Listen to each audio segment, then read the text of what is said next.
90% काम किसी न किसी कंप्यूटर इंटरनेट के माध्यम से संचालित हो रहा है आज के समय में। क्लियर है? पीछे वाले सुन रहे हो? आवाज जा रही है? Yes sir. तो इस तरीके के ही क्राइम को साइबर क्राइम कहते हैं। क्या कहते हैं? साइबर क्राइम कहते हैं। और आज के समय में देखिए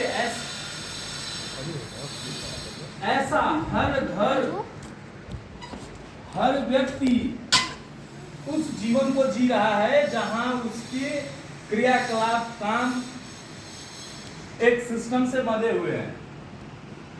जैसे अभी आपके स्कूल की कॉन्फ्रेंसिंग लखनऊ से चल रही है या चलती है, आपके सर की मीटिंग, सर यहाँ बैठे हैं और इनकी मीटिंग प्रदेश के किसी अधिकारी के साथ चल रही हो। ये सब किस तरीके से संभव है? इंटरनेट के माध्यम से संभव है। किनके माध्यम से संभव है? इंटरनेट के माध्यम से। इससे हमारे जीवन में इससे सहजता भी आती है। क्या आती है? एक अध्यापक या एक प्रिंसिपल जो जिनको बार बार मान लीजिए आपके बेसिक शिक्षा अधिकारी के साथ मीटिंग करना हो या हमारे प्रदेश के मुखिया माननीय मुख्यमंत्री के साथ मीटिंग करना हो, तो यदि प्रतिदिन इनको भेजा जाए लखनऊ या वहां से बुलावा किया जाए, तो जब हमारे अध्यापक बार बार लखनऊ आना जाना करेंगे तो हमारा स्कूल कहीं कहीं क्या होगा? बाधित होगा। लेकिन यदि हम ऐसा काम करते हैं तो हमारे अध्यापक हमारे स्कूल में रहते हुए आपको शिक्षा देते हुए अपने अधिकारियों के साथ मीटिंग भी कर लेंगे और उनके आदेशों का आवागमन भी हो जाएगा और फिर वो आपसे निर्गत भी कराएंगे, आपको अवगत भी कराएंगे, आपको बता भी देंगे। तो दोनों काम संभव हो सकता है कि नहीं हो सकता है? हो सकता है। तो इससे हमें क्या है? फायदा। समझ पा रहे हैं आपको? तो देखिए कुल मिला के हमारा यही पॉइंट है कि साइबर सिस्टम, साइबर क्राइम जो है, इससे हमको कैसे बचना है और हमारे आपके जीवन में ये साइबर क्राइम कैसे कैसे हो जाता है। आपको पता नहीं है आपके साथ फ्रॉड हो गया,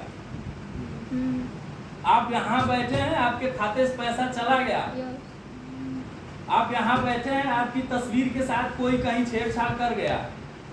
इस तरह की जितनी भी घटनाएं हैं, इन सबको हम किस घटनाओं के नाम से जानते हैं?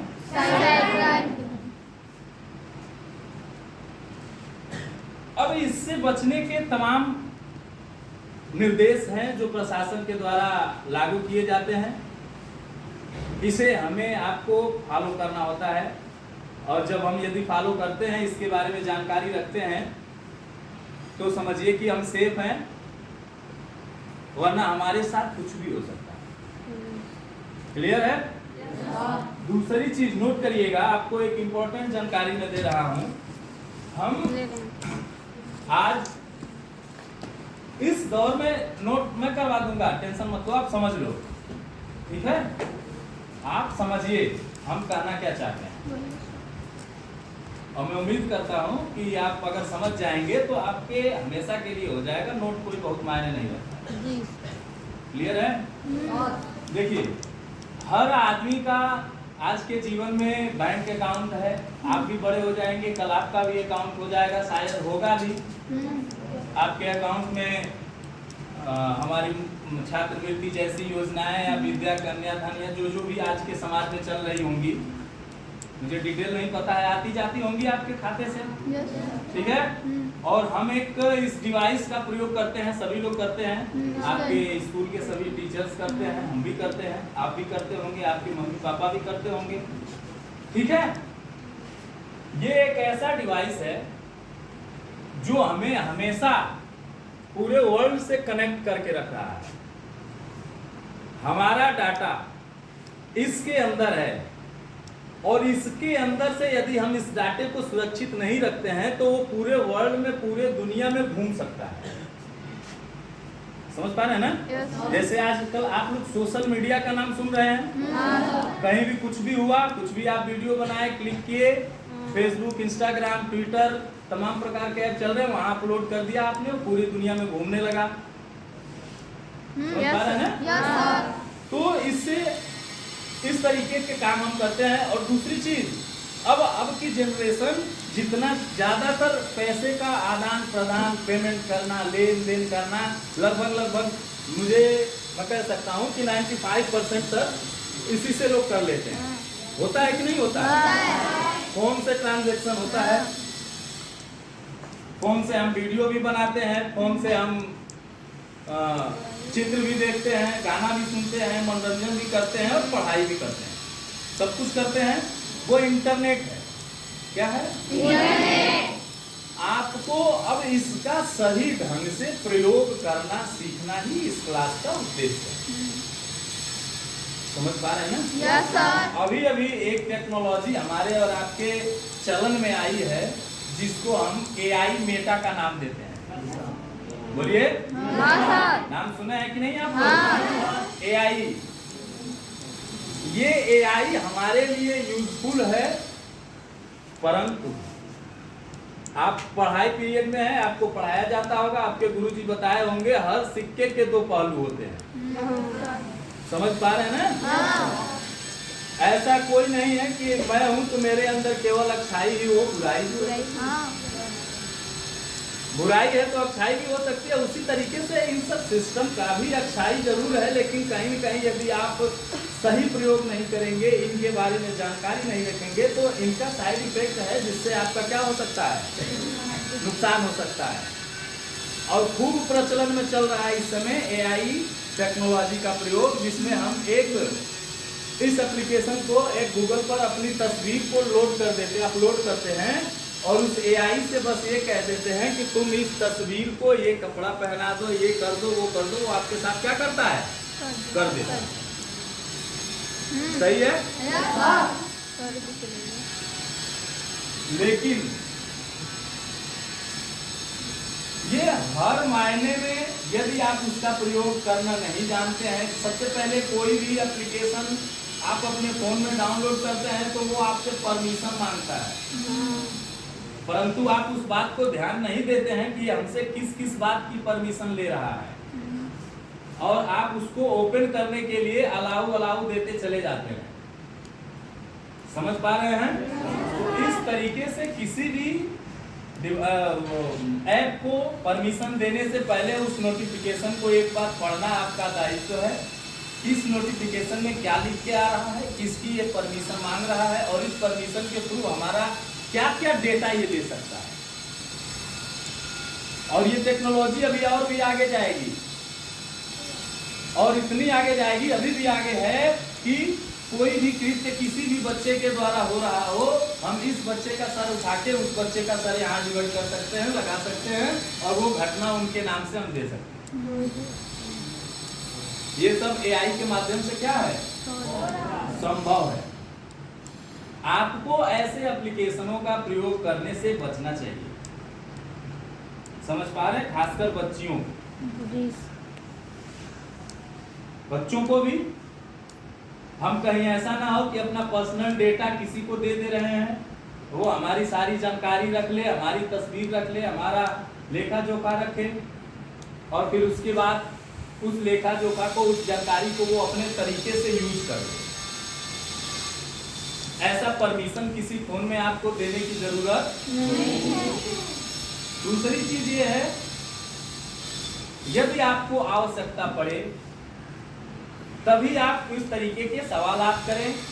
मैं समझता हूं कि आप पढ़ रहे हैं, आपके पास तमाम प्रकार के यहाँ बहुत ही शिक्षित टीचर्स मौजूद हैं, वो आपके लिए पर्याप्त है, वो आपके लिए पर्याप्त हैं। ऐसा आपके पास कोई सवाल नहीं होगा, मैं 100% दावे के साथ कह सकता हूं, जिनका जवाब आपके अध्यापक के पास नहीं होगा, क्योंकि जो आपके अध्यापक हैं वो भी काफी पढ़े लिखे हैं, उनकी शिक्षा भी काफी उच्च स्तर की है, तभी वो अध्यापक हैं।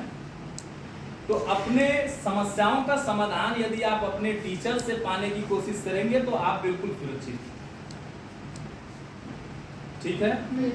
और यदि इसके बाद भी यदि आप प्रयोग कर रहे हैं गूगल का या फिर AI का या जिसका भी, तो उसके नियमों को पढ़ करके करें, उसके सिस्टम को जान करके करें। ऐसा ना हो कि हम AI का प्रयोग कर रहे हैं और AI की नियम क्या है, उसकी शर्तें क्या है, उसका सिस्टम क्या है हमें पता ना हो और हम उसका यूज कर रहे हैं। समझ पा रहे हैं ना? तो ऐसा ज्ञान आपके लिए नुकसानदायक हो सकता है। और ये AI अभी बहुत आगे तक जाएगा, आज भी बहुत आगे है, अभी तो उसके न जाने कितने फीचर्स ऐसे हैं जिसके बारे में हमें और आपको पता नहीं। समझ पा रहे हैं ना बात? तो इसलिए किसी भी चीज का कोई भी ऐसा कंप्यूटरीकृत डाटा हो, सिस्टम हो, जिसको आप प्रयोग करना चाहें या प्रयोग करें, तो एक बार उसके नियम के बारे में जरूर जानें, उसके दिए हुए इंस्ट्रक्शंस को जरूर पढ़ें। क्या ये सही है? इसका प्रयोग कहाँ तक हो सकता है? किस तरीके से हो सकता है? क्या तरीका अपनाने पर हम सुरक्षित हैं? जब इतना आप श्योर हो जाएं तभी उस एप्लीकेशन का, उस डेटा का, उस सिस्टम का प्रयोग करें, अन्यथा उसे छेड़ना ठीक नहीं। दूसरी चीज बेटा देखो, एक सबसे महत्वपूर्ण चीज ये है, आज के जमाने में हम पैसे का लेन देन करते हैं यूपीआई के माध्यम से। भीम यूपीआई, गूगल पे, फोन पे, एटीएम से करते हैं, है ना? तमाम प्रकार की ऐसी टेक्नोलॉजीज हमारे आपके परिवेश में, समाज में चल रही है, जिनका उपयोग हम अपने संसाधन में, अपने कामों को करने के लिए करते हैं। परंतु हमें उनके बारे में जानना, इस बच्ची को जगाइए, तुमको कह रहे हैं जो पीछे देख रही हो, सो मत बेटा, सुनो, ठीक है? नींद मत लो, घर जाके सुना। देखिए इधर, तो उसके बारे में जब आप जानेंगे, जैसे आमतौर पर आप एटीएम का प्रयोग करते हैं। किसका प्रयोग करते हैं? एटीएम का प्रयोग करते हैं। जैसे ही हम किसी बैंक के किसी एटीएम में जाते हैं, तो दरवाजे पर यह इंस्ट्रक्शन दिया हुआ होता है कि एक बार में एक व्यक्ति ही एटीएम में प्रवेश करे। परंतु हम भाईचारा में या फिर अपने ईगो में इस नियम को पालन नहीं करते। आप ले रहे हैं पैसा, आप हमारे मित्र हैं, चलो ठीक है यार, तुम भी लो, मैं भी ले रहा हूँ, हम दोनों एक साथ पैसा ले रहे हैं। आप अपने किसी मित्र साथी के साथ गए हैं, वो भी गए हैं, आप भी गए हैं, और इस तरीके से आपके पास पासवर्ड होता है जो बैंक ने आपको दे रखा है, और वो पासवर्ड कहीं ना कहीं से आपके मित्र के द्वारा लीक होता है। आपके मित्र के द्वारा क्या हो जाता है? लीक हो जाता है। और ये कोई जरूरी नहीं है बेटा कि मित्रता जो आज है वो कल भी रहे।